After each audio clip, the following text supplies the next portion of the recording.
मैं तेरी तू मेरा, मेरे गिरधर गोपाला। मैं तेरी तू मेरा, मेरे गिरधर गोपाला। मैं तेरी तू मेरा, मैं तेरी तू मेरा, मैं तेरी तू मेरा, मेरे गिरधर गोपाला। मैं तेरी तू मेरा, मैं तेरी तू मेरा। सभी पुण्य आत्मा ध्यान से सुनो, किसी भी तीर्थ में जाओ, आप भगवान के बिना वहां जा सकते हो? नहीं, जा तो नहीं सकते। तो भगवान को लेके जाते हो, भगवान को अपने साथ महसूस करके नहीं, वहां तो हम भगवान के दर्शन करने जाते हैं। मतलब अंदर भगवान तुम्हारे रोम रोम में बसने वाला राम, उसका तो एहसास नहीं, फीलिंग नहीं। देखो कमाल की बात, आप चेतन, परमात्मा चेतन, यानी चेतन चेतन की तो फीलिंग नहीं कर रहा। अब आपको कल की बात को एक शब्द में और बढ़ाने का प्रयत्न करूंगा। कल मैंने कहा था, जब भाई जी ने पूछा था शरीर के लिए, कि शरीर को दर्द नहीं होता, सूक्ष्म शरीर को दर्द होता है। सूक्ष्म शरीर को दर्द होता है, मन बुद्धि को दर्द होता है, शरीर जड़ ऐसे दर्द नहीं होता। आप ध्यान से सुनिएगा, हम अपने को मन और बुद्धि मानकर सारा दिन सारा जीवन, क्यों? ये दोनों एक जाति के हैं। कौन कौन? शरीर और सूक्ष्म शरीर एक जाति के हैं। तो मन सारा दिन इस चमड़े में लगा रहता है और चमड़ों में लगा रहता है, चमड़े के सुख में लगा रहता है। यानी कभी ये सोचा नहीं कि मैं आत्मा हूं, चेतनता इलेक्ट्रिसिटी ले वहां से रहा हूं और दुरुपयोग कर रहा हूं, शरीर को सुखी करने में लगे हुए हैं, जो कभी सुख होगा नहीं। आप इसे सारा जीवन देसी घी में डुबो के रखो, ये फिर भी मरेगा, लेकिन ये ज्ञान नहीं जागता हमारा। एक बार एक भक्त ने अपने गुरु से पूछा, हम तो भगवान से यही चाहते हैं। क्या चाहते हो? हम भगवान का नाम लेते रहें, कीर्तन करते रहें, हमें तत्व ज्ञान नहीं चाहिए। ध्यान से सुनो, हमें तत्व ज्ञान नहीं चाहिए, हमें मुक्ति भी नहीं चाहिए। क्या ये रास्ता ठीक है? अब प्रश्न है, कोई भी कुछ भी कर सकता है। तो गुरुजी ने क्या कहा, बात तो ठीक है, पर दूसरी चाहना मिटनी चाहिए। क्या मतलब? धन की चाहना, शरीर के सुखों की चाहना, भोगों की इच्छा बाधक है। ये दो इच्छाएं मिटाएं बिना काम नहीं चलेगा। कोई भी इच्छा ना हो, जीने की भी इच्छा ना हो, और नाम लेते रहो। आप देखो, हमको सबको पता है शरीर एक दिन मरेगा, छोड़ना कोई नहीं चाहता, अब फिर भी मरेगा। मैंने दो बातें आपसे कही, एक भगवान के सिवाय हमारा कुछ नहीं है। अब आप कहोगे अब हमारा पति हमें प्यारा है, तो पति में भगवान ही तो हैं। आपकी पत्नी प्यारी है, आपका बेटा प्यारा है, आपका बाप प्यारा है, उसमें भगवान को देखो ना। आप बताओ, जिस दिन वो शरीर छोड़ देगा उस दिन तो तुम भी घर में नहीं रखोगे, चाहे कितना भी प्यारा क्यों ना हो। अभी भी वो प्यारा किसके कारण है? परमात्मा के कारण प्यारा है। आपको और हमको पता नहीं है। कोई किसी से प्रेम करता है, उस प्रेम में भी जब तक भगवान को नहीं देखता वो प्रेम भी पाप है।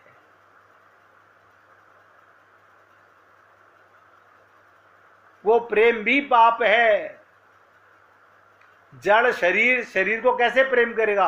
आप मुझे बताइए, दो पर्वत एक दूसरे से कैसे मिलेंगे? दो पत्थर के डले एक दूसरे से कैसे मिलेंगे? अगर दोनों में आत्मा ना हो, परमात्मा ना हो, तो एक शरीर दूसरे शरीर के पास जा सकता है, लेकिन आत्मज्ञान नहीं है, शरीर का भान है। मतलब शरीर के पाप को तो पाप मानते हो, और आत्मज्ञान होते ही सारे पाप समाप्त हो जाते हैं, वो मानना नहीं चाहते। क्यों? क्योंकि हम अपने को शरीर मानते हैं। इसलिए बहुत गहराई से ध्यान से सुनिएगा, एक भगवान के सिवाय हमारा कुछ नहीं है। क्या मतलब?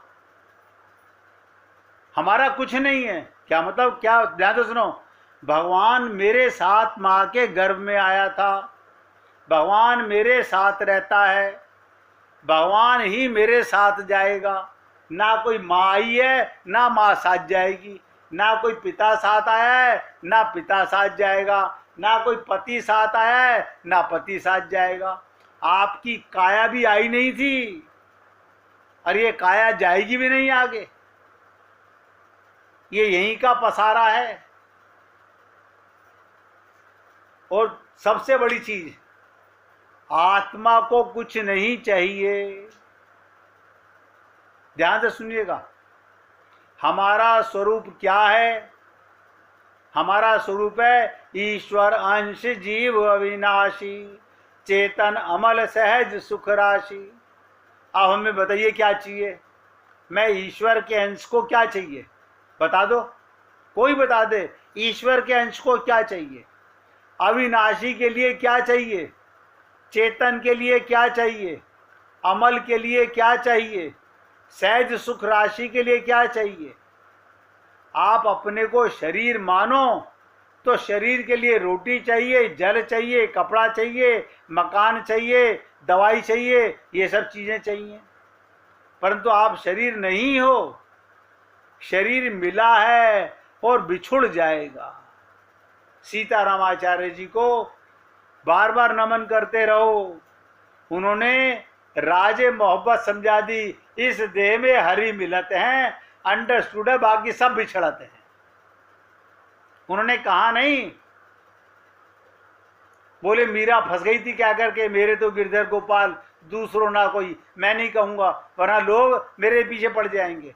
उन्होंने क्या कहा सीतारामाचार्य जी ने? इस देह में हरि मिलत हैं, इस बात को भूलना नहीं। और हम लोग हरि को भूलकर संसार को याद रखते हैं। देखो हमारे पाप कितने बढ़ गए हैं। गुरु बता रहा है इस देह में हरि मिलत हैं, हम हरि को छोड़कर बाकी सब याद रखते हैं। तो मैंने आपसे पूछा, बता दो, कोई बता दो, ईश्वर अंश जीव अविनाशी आपका परिचय है। ईश्वर अंश के लिए क्या चाहिए? अविनाशी के लिए चाहे क्या चाहिए? चेतन के लिए क्या चाहिए? अमल के लिए क्या चाहिए? और सहज सुख राशि के लिए कौन सा सुख चाहिए? हमारी सबसे बड़ी भूल, अपने को शरीर के लिए रोटी चाहिए, जल चाहिए, कपड़ा चाहिए, मकान चाहिए। शरीर मिला है, बिछुड़ जाएगा। जो मिलता है बिछुड़ता है, वो चीज अपनी नहीं होती, ये नियम है। आत्मा के लिए कुछ नहीं चाहिए, हमारे लिए केवल भगवान चाहिए। भगवान सदा से मिले हुए हैं। नोट करो, अपने आप को भगवान में मिला दें, यानी भगवान में महसूस करें। अंतःकरण शुद्ध होते ही, मन की तरंगे मिटते ही, ध्यान से सुनो, पानी स्थिर हो जाए, उसमें कंकर मारो, आप कहोगे लहरें उठ गई, तो मन के विचार बंद कर दो, लहरें उठना बंद हो जाएंगी। आत्मा का ध्यान होते ही परमात्मा का साक्षात्कार हो जाएगा। अपने आप को भगवान में मिला दो, भगवान के चरणों में समर्पित कर दो, बस मौज हो गई। फिर आप नाम जप करते रहो, सब एकदम ठीक हो जाएगा। लेकिन हम लोग अभी तक पूर्ण रूपेण जाग नहीं पा रहे हैं। तो वृंदावन का अर्थ आप जानते हो, वृंदावन माने वृंदा नाम होता है तुलसी का, वृंदा नाम है तुलसी का। और तुलसी कौन थी? भगवान की प्रेमिका वृंदा। देखिए कमाल की चीज, छोटी सी लीला सुना देता हूं। ये वृंदा गोलोक में भगवान की प्रेमिका, इसको राधा रानी ने शराप दिया, तू जड़ हो जा। आप बताइए, वो आकर के जड़ जब हो गई, पेड़ बन गई, तो भगवान ने क्या कहा? वृंदा चिंता ना कर, इसी राधा को लाकर तेरी पूजा, तेरी आराधना, तेरी आरती कराऊंगा। यही वृंदावन है, यहीं आएगी राधा और अपने महल में तेरा मंदिर बनाएगी और तेरी पूजा करेगी। कृष्ण को पाने के लिए राधा को भी तुलसी की प्रार्थना करनी पड़ी।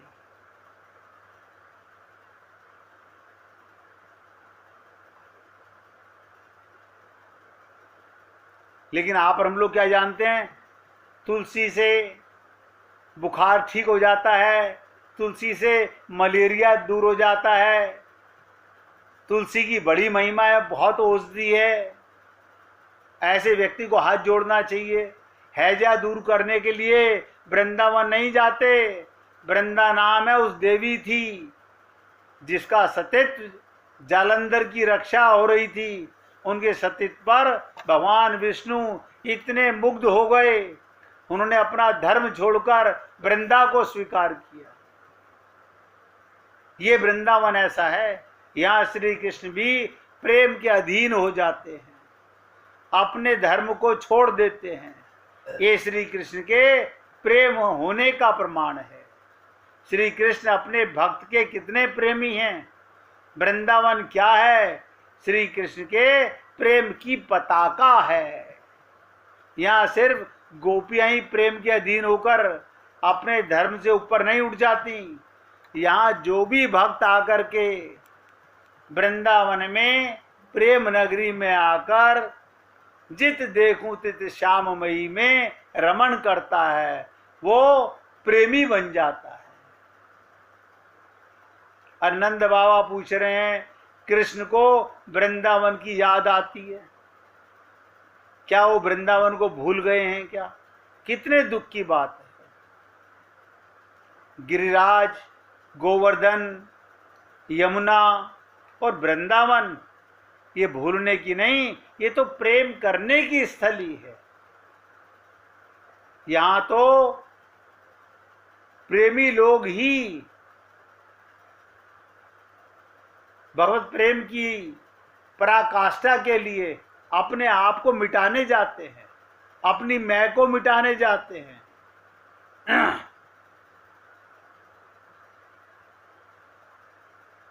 इसलिए अगर आप और हम लोग थोड़ा थोड़ा सा अपने विवेक पर ध्यान दे, देखिए मैं धीरे धीरे इस लीला में आगे बढ़ रहा हूं, जिससे कि आपको वृंदावन का रस, पूर्ण रस, वृंदावन का अर्थ समझ में आए। वहां भगवान का दर्शन नहीं, वहां तो कण कण में भगवान लौटता फिरेगा। अगर आप आत्मा से जाओगे तो शरीर से जाने वाले को मिट्टी का वृंदावन नजर आएगा, आत्मा से जाने वाले को वह भगवान का प्रेम नगर नजर आएगा। और देखिए, मैं कहीं भूल जाऊं बताना, कल सत्संग नहीं करेंगे क्योंकि मुझे पता है लोग वाग सुन नहीं पाएंगे, इसलिए क्या फायदा, आधी बात कोई सुने आधी कोई सुने। मैं चाहता हूं सबकी पूरी सेवा की जाए।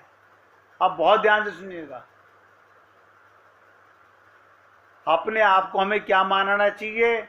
मैं समस्त साधनों से हीन, सब ओर से पराधीन और सब पापों से पुष्ट हूं। ऐसा कोई पाप नहीं जो मुझ में नहीं।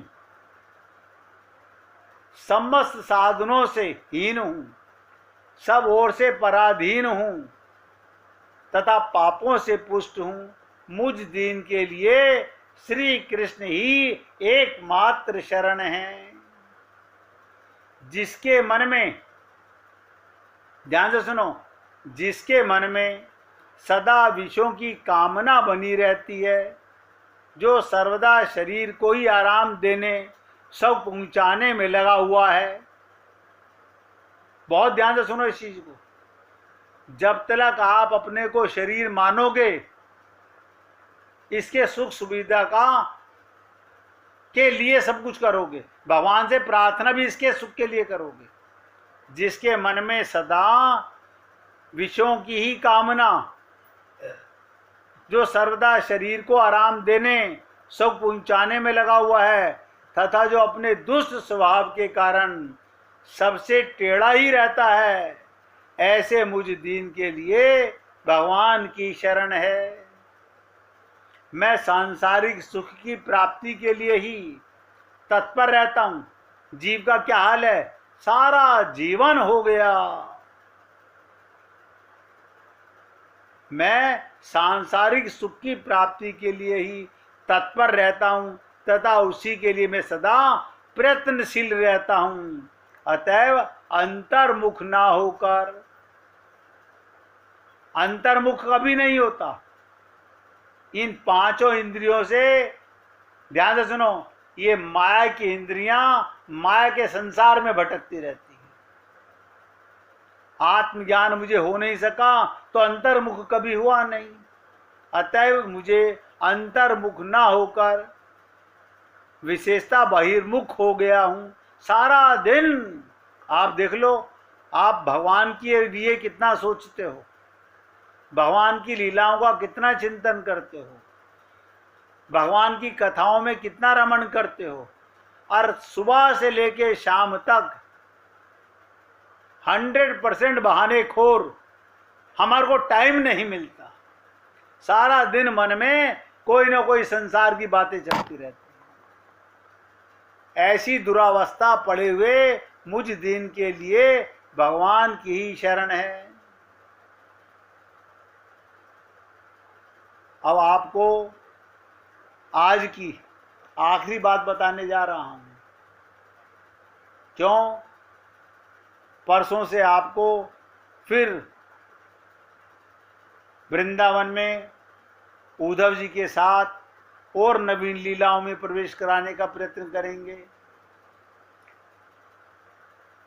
जिसे संसार रूपी सर्प ने डस लिया है, एक एक शब्द ध्यान दीजिएगा, जिसे संसार रूपी सर्प ने डस लिया है, जो अपने पथ से भ्रष्ट हो चुका है, जिसकी बुद्धि खोटी है तथा जो ठीक से सुख की प्राप्ति के लिए क्लेश उठाता रहता है, उस मुझ दीन के लिए भगवान की शरण। तो कहने का तात्पर्य, सारे दुखों की एक दवा, सारे दुखों की एक दवा क्या? भगवान का प्रेम, भगवान का प्रेम, भगवान का प्रेम, जिसके लिए आप हम लोगों को ये मनुष्य शरीर मिला है। सारे दुखों की एक दवा।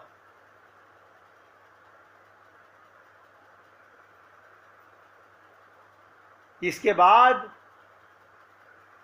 कोई दुख आपके जीवन में रह नहीं जाएगा, क्योंकि आपको पता नहीं है अभी कि भगवान प्रेम के भूखे हैं। भगवान प्रेम के भूखे हैं। इसकी चर्चा परसों करूंगा। उपनिषदों में आता है एकाकी ना रमते, सीधा सीधा अर्थ, भगवान का अकेले में मन नहीं लगता। नोट करो, भगवान का अकेले में मन नहीं लगता। हम क्या करें, या तो सब में भगवान को देखें तो भगवान प्रसन्न होंगे, या अपने अंदर जो भगवान है उससे बातें करें तो भगवान प्रसन्न होंगे। उपनिषद में एक इतना सा श्लोक है, एकाकी ना रमते। सीधा सरल भाषा में बता रहा हूं, भगवान का अकेले में मन नहीं लगता, इसलिए उनकी सृष्टि की रचना की, मैं एक ही बहुत रूपों में हो जाऊं, ऐसे संकल्प से भगवान ने हम जीवों का निर्माण किया कि किसी प्रकार ये मुझसे प्रेम करने लग जाएं। इसकी चर्चा अब परसों करेंगे। कल के लिए क्षमा प्रार्थी हूं। कल आप अपना रक्षाबंधन का त्योहार बहुत खुशी और हर्षोल्लास के साथ मनाइए। अब प्यार से कहिएगा, खुले हैं मन मंदिर के द्वार, पधारो राधा संग सरकार। खुले हैं मन मंदिर के द्वार, पधारो राधा संग सरकार। खुले हैं मन मंदिर के द्वार, पधारो राधा संग सरकार। खुले हैं मन मंदिर के द्वार, पधारो राधा संग सरकार। खुले हैं मन मंदिर के द्वार, पधारो राधा संग सरकार। पधारो राधा संग सरकार। पधारो राधा संग सरकार। बोलिए वृंदावन बिहारी लाल की जय। जय श्री राधे, जय जय श्री राधे। बोलिए लाल जी का मंगल हो, सभी भक्तों का मंगल हो। सबको राधे राधे भैया, सबको राधे राधे भाई, राधे राधे, राधे राधे भैया, राधे राधे।